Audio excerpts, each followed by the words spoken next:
Hello guys, my name is Jamil Ahmad. और हमने world geography की लेक्चर की सीरीज़ ख़त्म कर ली है। तो इसमें आज जो है हम टॉपिक स्टार्ट करने जा रहे हैं कि जो इंटरनेशनल या रीजनल ऑर्गेनाइजेशंस हैं उनके हवाले से। और ये क्वेश्चन जो है हर बार पीपीएससी, एफपीएससी या कोई भी कम्पिटिटिव एग्ज़ाम है तो उसमें इन ऑर्गेनाइजेशंस के हवाले से कोई ना कोई क्वेश्चन ज़रूर पूछ लेते हैं, चाहे इनका हेड क्वार्टर ही क्यों ना पूछ ले कि सार्क का हेड क्वार्टर कहाँ पे है। अच्छा, एससीओ का हेड क्वार्टर कहाँ पे है, आसियान का हेड क्वार्टर कहाँ पे है। ठीक है, तो ये तो एक छोटी सी एग्जांपल है। तो चलिए हम स्टार्ट करते हैं, थोड़ा इन डेप्थ देखते हैं। आज हमारा जो टॉपिक है वो है एससीओ के हवाले से। ठीक है, SCO, SCO Shanghai cooperation organisation. ठीक है, शंघाई कोऑपरेशन ऑर्गेनाइजेशन, एससीओ को ज़रा लिखते हैं। Shanghai cooperation organisation,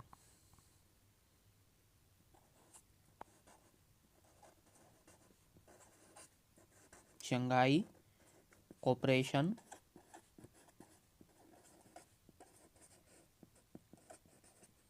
organisation. ठीक है,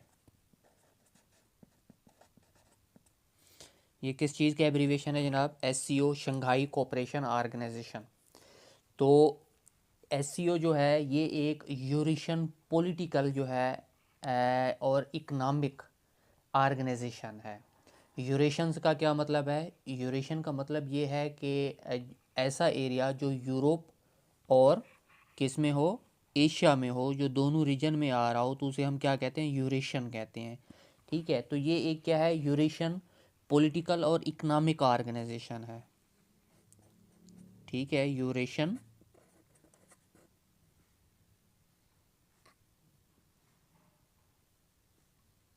यूरेशन पॉलिटिकल, ठीक है, और इकोनॉमिक ऑर्गेनाइजेशन है। और ये रीजनल जो है ये डिफेंस ऑर्गेनाइजेशन भी है, सिक्योरिटी और डिफेंस के मामलात को भी देखती हैं। ठीक है, अब वो कौन सी है बनी हुई है वो हम उसको देखेंगे। वो रैट्स है, वो भी जो है ना इसी के अंडर काम करती है, एससीओ की विंग के अंदर काम करती है रैट्स। यह है the regional anti terrorism structure. ठीक है, तो इसके हवाले से, एससीओ के हवाले से एक और चीज़ आपने याद रखनी है कि ये वर्ल्ड लार्जेस्ट रीजनल ऑर्गेनाइजेशन है। दो एक्सपेक्ट के हवाले से वर्ल्ड, ये वर्ल्ड लार्जेस्ट रीजनल ऑर्गेनाइजेशन है। रीजनल मीन जो एक रीजन में हो। ये वर्ल्ड लार्जेस्ट रीजनल ऑर्गेनाइजेशन है टू एक्सपेक्ट्स के लिहाज से। कौन से भला?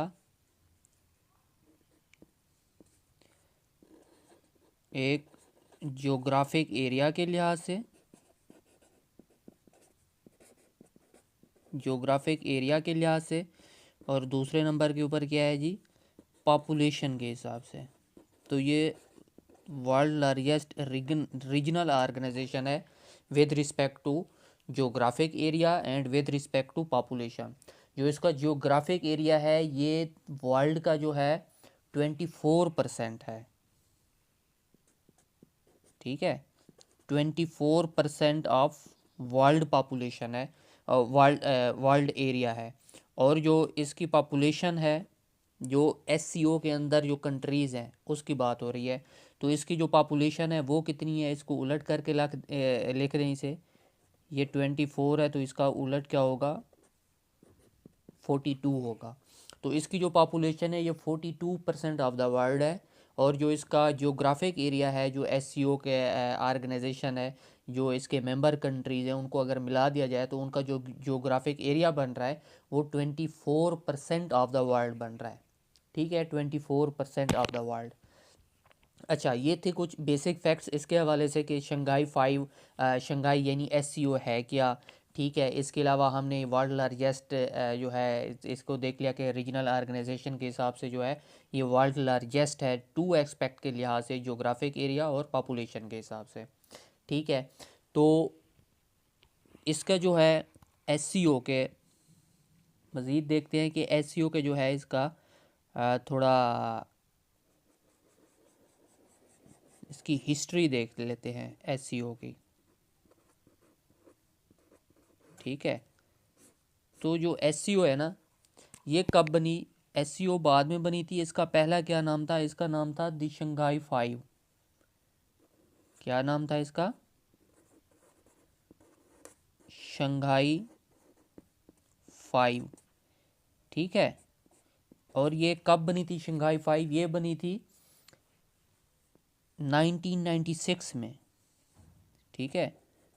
26 अप्रैल। आपने ईयर याद रखना है, वो अक्सर जो है वो साल पूछ लेता है। ठीक है। ये शंघाई फाइव कब बनी थी? 1996 में बनी थी। शंघाई फाइव में कौन कौन से कंट्रीज़ थे? तो शंघाई फाइव में जनाब आपके पास चाइना था। शंघाई फाइव में China, Russia, Kazakhstan, KHSTAN, Kazakhstan, Kyrgyzstan,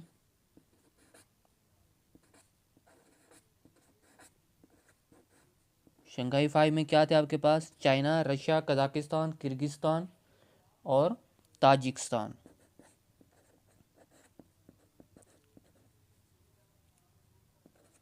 ठीक है। ये 5 कंट्रीज़ थे शंघाई फाइव में। शंघाई फाइव में ये 5 कंट्रीज़ थे। अच्छा, फिर हुआ ये कि 2001 में जो है ना, इसमें इंक्लूड हुआ था एक और कंट्री 2001 में। तो वो कंट्री था जनाब उज़्बेकिस्तान। ठीक है। उज़्बेकिस्तान जो है वो इंक्लूड हुआ शंघाई फाइव में। उज़्बेकिस्तान उज़्बेकिस्तान ये इंक्लूड हुआ कब भला? 2001 में। 2001 में ये शामिल हुआ। तो जो शंघाई फाइव है वो चेंज हो गई। शंघाई फाइव का नेम चेंज हुआ क्योंकि अब तो 6 कंट्री बन गए। तो इसका नाम इन्होंने चेंज कर दिया शंघाई फाइव से किस में भला? एससीओ में। शंघाई फाइव से चेंज कर दिया किस में? एससीओ में। अगर क्वेश्चन पूछा जाए कि एससीओ कब बनी, तो एससीओ बनी जनाब 2001 में। ठीक है। एससीओ कब बनी? एससीओ बनी 2001 में। और इसकी जो है आप यूँ कह सकते हैं कि एससीओ जो है ये सक्सेसर है किसकी भला सक्सेसर है? शंघाई फाइव की। ठीक है। शंघाई फाइव की सक्सेसर है एससीओ। एससीओ शंघाई फाइव की सक्सेसर है। ठीक है। यानी शंघाई फाइव पहले थी, या आप यूँ कह सकते हैं कि एससीओ इसकी जो है शंघाई फाइव की क्या होगी आपके पास, या शंघाई फाइव जो है वो एससीओ की क्या है? प्रेडिसेसर है। ये एक टर्म है टेक्निकल, आप यूँ कह लें, एक वर्ड है सक्सेसर और प्रेडेसेसर। सक्सेसर होता है बाद में आने वाला, प्रेडेसेसर होता है जो पहले हो। ठीक है। यानी शंघाई फाइव क्या थी? पहले बनी हुई थी, और एससीओ बाद में बनी है। तो एससीओ क्या हो गई? शंघाई फाइव की क्या हो गई? ये सक्सेसर हो गई। और शंघाई फाइव एससीओ की क्या हो गई? ये प्रेडेसेसर हो गई। सक्सेसर और प्रेडेसेसर। ठीक है। इसको ज़रा कंफ्यूज नहीं करना, बस इतना याद रखना है कि एससीओ कब बनी? 2001 में, जब इसमें उज़्बेकिस्तान शामिल हुआ था 2001 में। ठीक है। तो इसका हम आगे देखते हैं।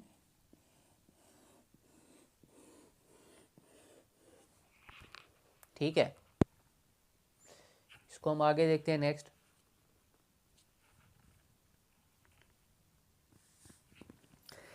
अच्छा, ये तो हो गया इसका जो है बेसिक थोड़ा स्ट्रक्चर, यानी इसकी हिस्ट्री। ये आपने जस्ट इतना ही याद रखना है। ठीक है। अच्छा, इसके अंदर जो है ना एक और जो है यूँ समझ लें कि इसकी एक विंग है रैट्स, RATS। ये आपने याद रखना है, RATS। इसके हवाले से जो क्वेश्चन पूछा जाता है, एक तो आपने इसका एब्रीवेशन याद रखना है, फिर रैट्स कब बनी, इसका हेडक्वार्टर कहाँ पे है, और जो रैट्स का डायरेक्टर है, ठीक है, उसका वो कौन है या उसके टेन्योर कितने साल है।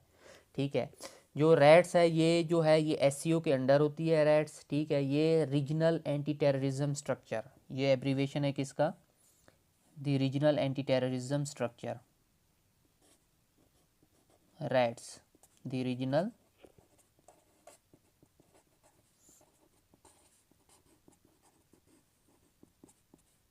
Anti terrorism structure.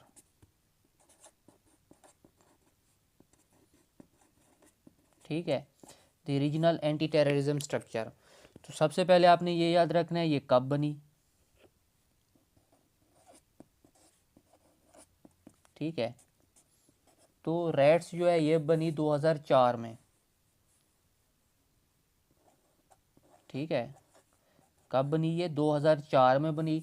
और अगर डेट याद रखना चाहते हैं तो 16 से 17 जून है। ठीक है, ये कब बनी, 2004 में बनी, 16 से 17 जून में बनी। और इसका जो हेड क्वार्टर है वो कहाँ पे है, जो रैट्स का हेड क्वार्टर है जनाब वो है उज़्बेकिस्तान में, यानी ताशकेंट इसका कैपिटल हो गया उज़्बेकिस्तान का, ताशकेंट, उज़्बेकिस्तान। ठीक है, रैट्स का हेड क्वार्टर कहाँ पे है, ताशकेंट में है। ताशकेंट कहाँ पे है, उज़्बेकिस्तान में है। अच्छा, जो रैट्स का जो है डायरेक्टर जो है, डायरेक्टर ऑफ रैट्स, जो इसका डायरेक्टर है उसका टेन्योर कितना होता है, जो इसका डायरेक्टर है उसका टेन्योर होता है जनाब 3 साल।